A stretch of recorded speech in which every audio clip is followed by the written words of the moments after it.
বন্ধুরা, কে কে খিচুড়ি খেতে পছন্দ করেন? কেমন লাগছে খাইতে? আলহামদুলিল্লাহ ভালো। ক্ষুধা ক্ষুধা পেটে বেশ ভালোই লাগছে নাকি? না স্বাদও অনেক সুন্দর।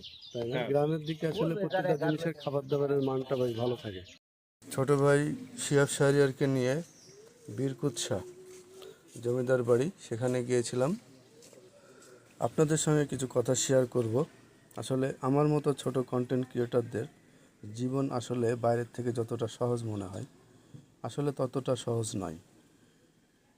আমি খুব ভালো কন্টেন্ট তৈরি করতে পারি না, আবার খুব ভালো যে গুছিয়ে কথা বলতে পারি সেটাও কিন্তু না, তবে চেষ্টা করে যাচ্ছি। আমার ঘুরতে বেশ ভালো লাগে, নতুন জায়গা, নতুন মানুষ, অচেনা পরিবেশ, এগুলো খুব এনজয় করি আমি। গ্রামে যখন ভেতরে চলে যাই, অনেক গ্রামের ভিতরে, তখন হোটেলগুলোতে খুব বেশি একটা খাবার পাওয়া যায় না, কারণ দুপুরে তো আসলে গ্রামের হোটেলগুলো বন্ধই থাকে। মাঝে মধ্যে এমন হয় যে খিচুড়ি খেয়ে হয়তো বা চা বিস্কুট খেয়েই আমাদের পার করতে হয়। এরপরেও থেমে নেই, দোয়া রাখবেন, ভালো থাকবেন।